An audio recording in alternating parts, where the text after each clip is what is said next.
Shri leathers কলকাতার খুবই popular একটি দোকান, পপুলার একটি ব্র্যান্ড। এখানে নাকি পিওর লেদার পাওয়া যায়। তো গিয়েছিলাম আম্মুর জন্য জুতা নিতে। মূলত আমি লোফার পরি, যে কারণে আমার মন মতো কোনো জুতা আসলে এখানে ছিল না। তাছাড়া যেগুলো আমার ভালো লেগেছিল সেগুলোর আবার শক্ত ছিল আর কি, পায়ের দিকে, গোড়ালির দিকে। তো আম্মুর জন্য আমি একটা জুতা নিয়েছি এখান থেকে। তো আমি ভিডিওটা করলাম যাতে আপনাদের সুবিধা হয়, কখনো যদি কলকাতায় যান এইখানকার জুতা যদি ভালো লেগে থাকে লিস্ট করে রাখতে পারেন। সে কারণে এখানে 400 টাকা থেকে মোটামুটি 900-1000 পর্যন্ত জুতা পাওয়া যায়। তো আপনারা যারা এই ধরনের জুতোগুলো পছন্দ করেন আপনারা চাইলে এখান থেকে নিতে পারেন, মোটামুটি রিজনেবল আছে। এই জুতোটা আমি আম্মুর জন্য কিনেছিলাম কারণ এর গোড়ালির দিকটা বেশ নরম ছিল এবং আম্মুরও খুব ভালো লেগেছিল।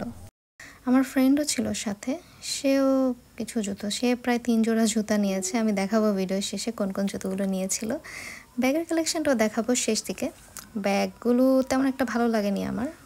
অনেক কষ্ট করে আম্মুর জন্য একটা ব্যাগ আমি চুজ করতে পেরেছি, আর আরেকটা কাপড় রাখার জন্য আরেকটা ব্যাগ আমি চুজ করেছি। মোট 2টা ব্যাগ আমি নিয়েছি আম্মুর জন্য। আর আমার পছন্দের আসলে তেমন কিছুই আমি এখানে পাইনি। আর কালেকশনগুলো আসলে খুব সিম্পল বলবো না, খুব কমন ছিল আর কি, আনকমন তেমন কিছু ছিল না। তবে সিম্পল হলেও নেওয়া যেত, কিন্তু ব্যাগের প্রাইস এত বেশি ছিল মানে বলার বাইরে। আপনি যেটাই ধরেন না কেন 1200 টাকার নিচে তো নেই। আর একটু ভালো দেখতে গেলে দেখা যায় 1500 টাকার উপর চলে যাচ্ছে।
এই স্কুল ব্যাগটা বেশ ভালো লেগেছিল, কিন্তু আমি তো আসলে এসব ব্যাগ ইউজ করি না এখন আর। ছোটোবেলায় পেয়ে গেলে ইউজ করতাম।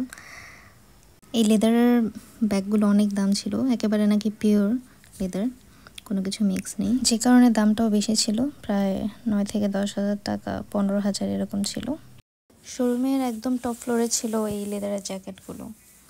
তো সব মিলিয়ে তেমন আমার ভালো লাগেনি ব্যাগগুলো। তো এই ব্যাগটি আমি আম্মুর জন্য কিনেছি, এই দুটো ব্যাগ। আর এই ব্যাগটি কিনেছে আমার ফ্রেন্ড তার বাবার জন্য।